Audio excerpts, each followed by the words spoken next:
Julie D'Azevedo-Hanks is a clinical therapist, relationship expert, media contributor, award-winning performing songwriter, and she's a singer. She's also wife and mother in her family. She's been featured in top-tier media outlets like the Wall Street Journal, Reader's Digest, Parenting, and the list goes on. Please help me welcome the musical talents and also the speaking talents of Julie D'Azevedo-Hanks.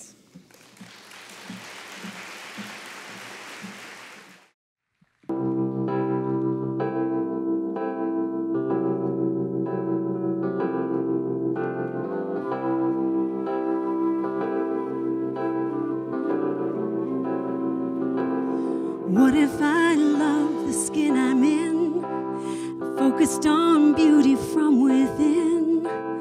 What if my spirit and my body lived in harmony? What if my grass was always green, greener than any field I've seen? And what if I celebrate the garden right in front of me? What if I love the life I'm living? What if I only wanted what I've been given?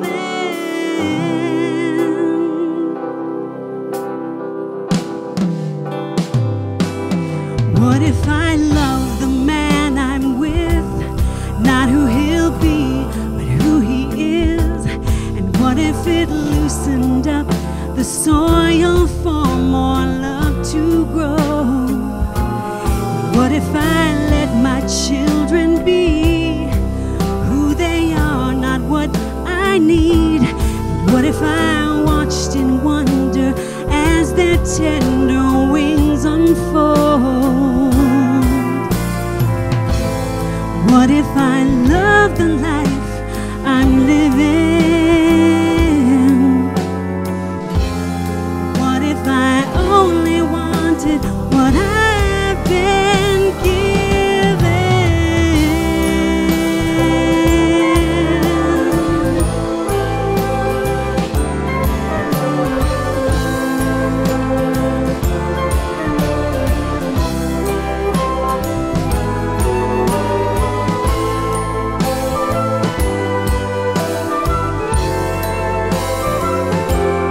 What if I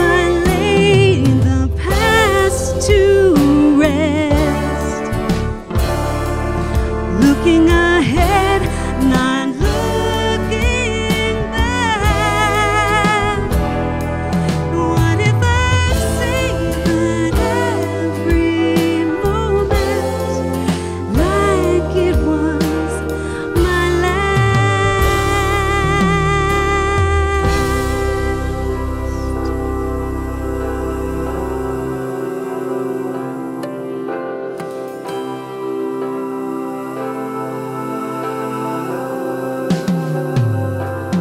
What if I wanted what you bring, didn't long for the next big thing?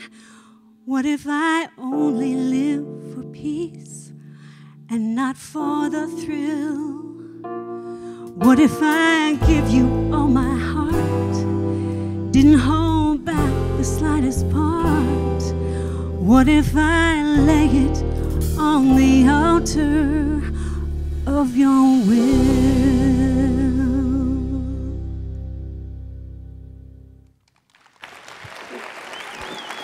Thank you.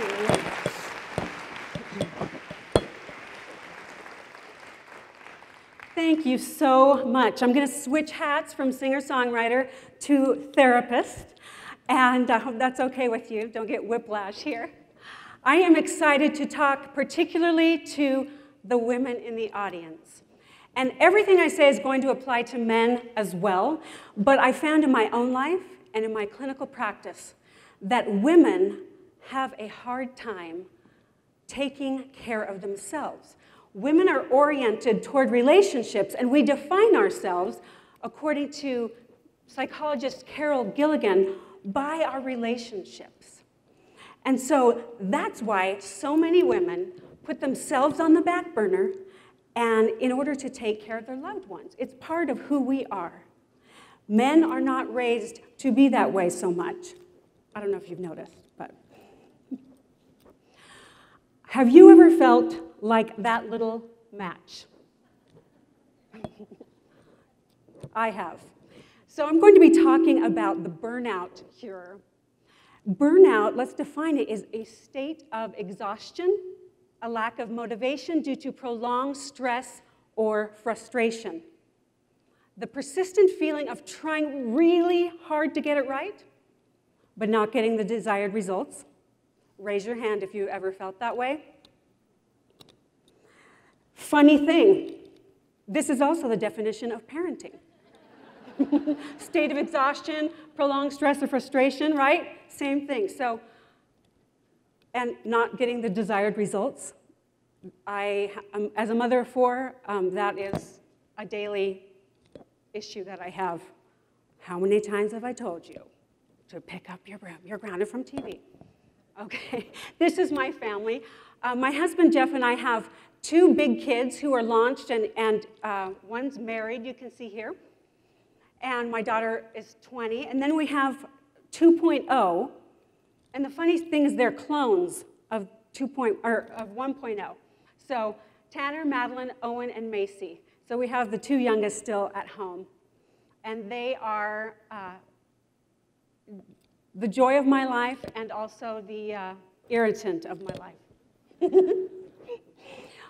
All of you, well, do you remember when we actually had flight attendants doing this demonstration? Now it's all on video.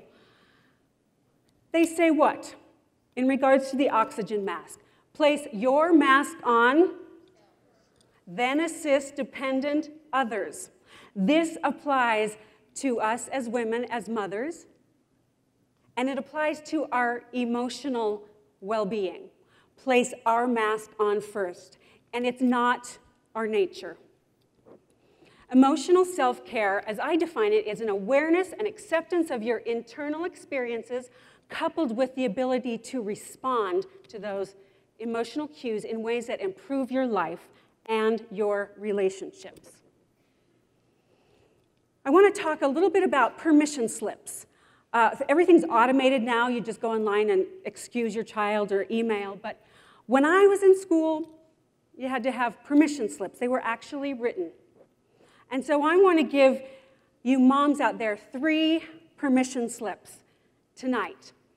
And I got this idea from researcher Brené Brown. I went to one of her trainings, and I love it. And so I keep a Post-it note by my bed, and I give myself permission each day to do something. Permission to rest, permission to complain, permission to play. So the first one is permission to feel and express a full range of emotion. I can't tell you how many women have come into my office and I ask them how they're doing, my therapy office, psychotherapy office, usually where people go because things aren't going well. And if I had $1 for every woman that says, I'm fine. I'm like, well, if you're fine, what are you doing in my office?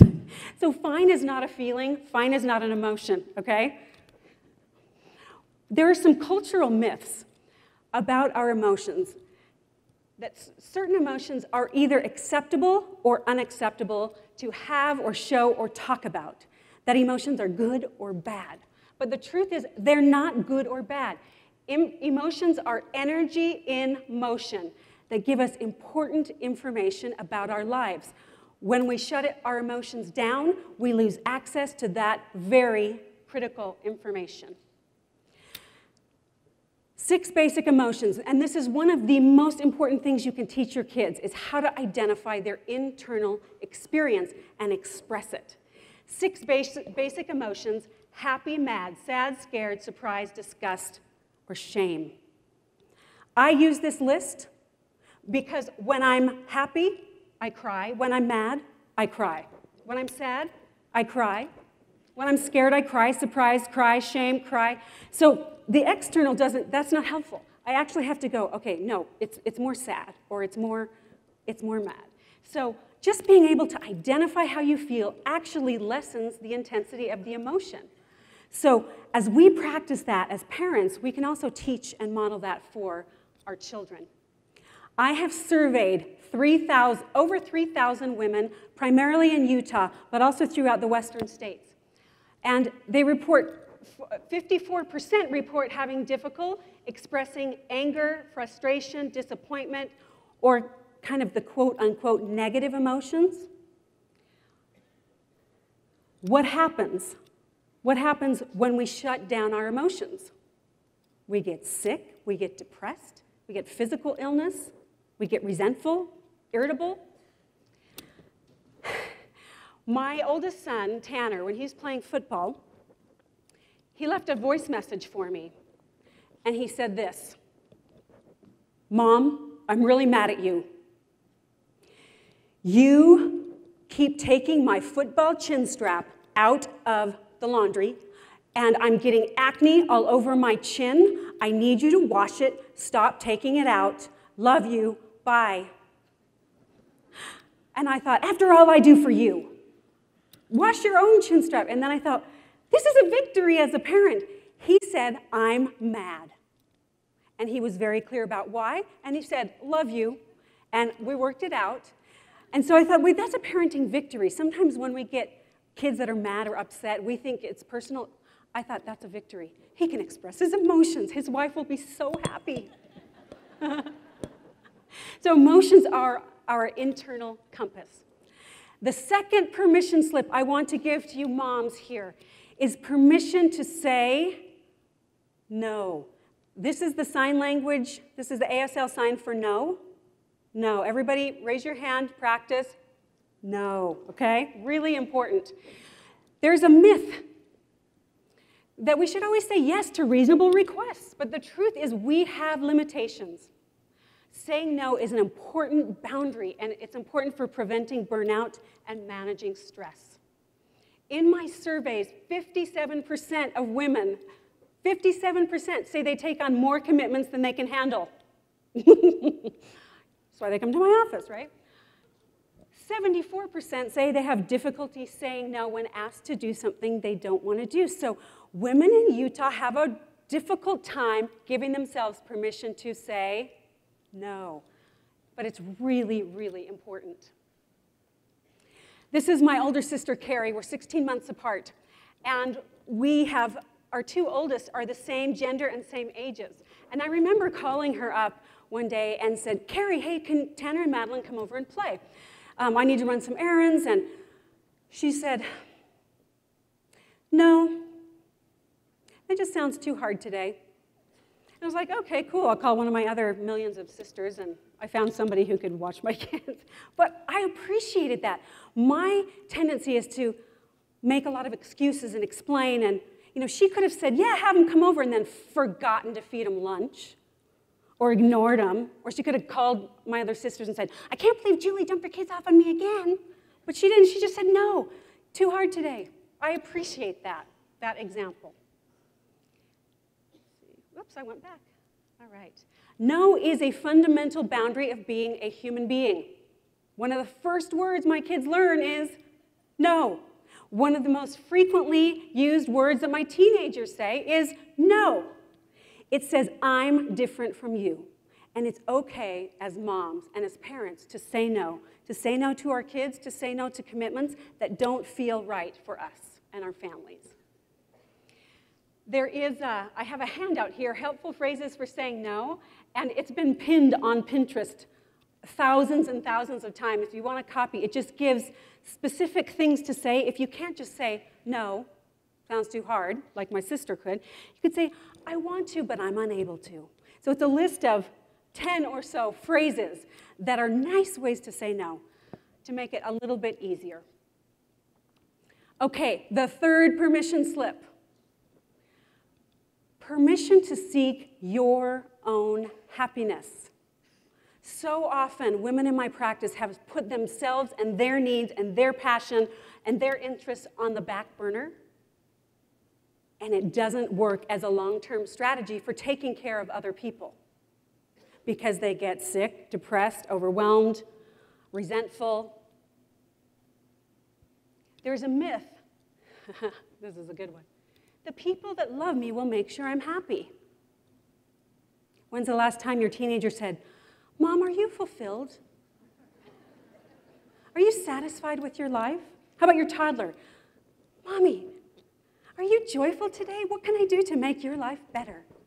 I mean, maybe if you have a really awesome spouse, they do that occasionally, but it's not their job. No one can make us happy. That's our job. They can help, they can support, they can cheer us on, but it's our job to seek our own joy and happiness.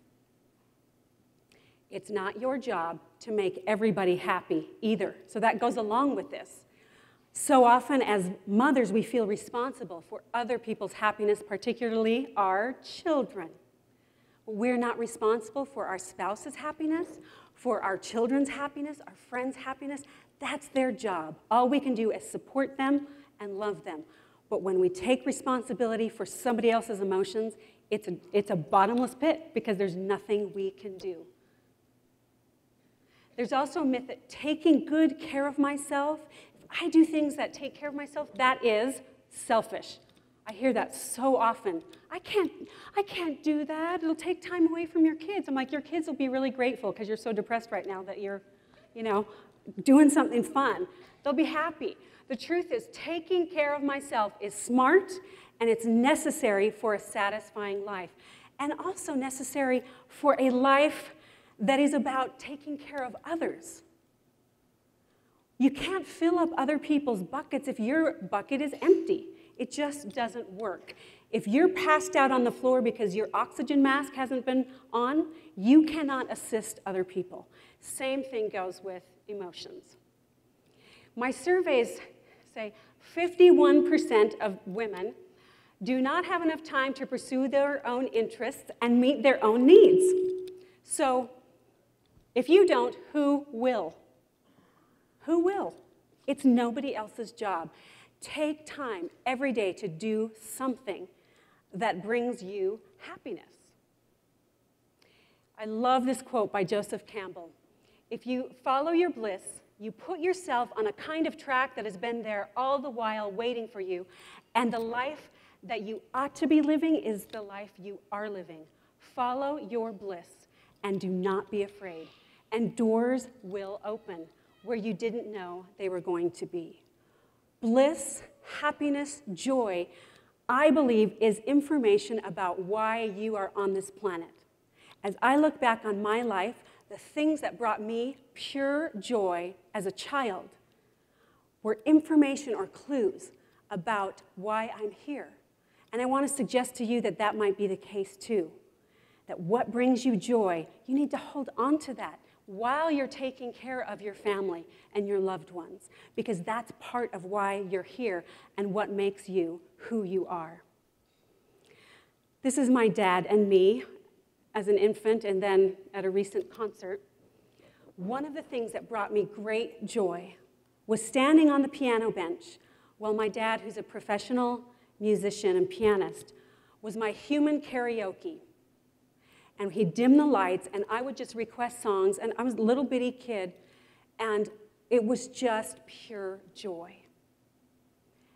And that helped guide my life, because I thought, music is important. It's going to be a part of my life, somehow, in some way. So I want to encourage you to think about one thing you did as a child that brought you joy. And then one way that you can bring that back into your life if you've let go of it. If you loved painting, go get a paintbrush and paint set. If you like climbing trees and you have bad knees, or bad back, you're in big trouble. But you can go watch kids climb trees and share their joy. Bring something back. Your joy matters. And your family benefits when you are living a joyful and happy life and taking responsibility for your happiness.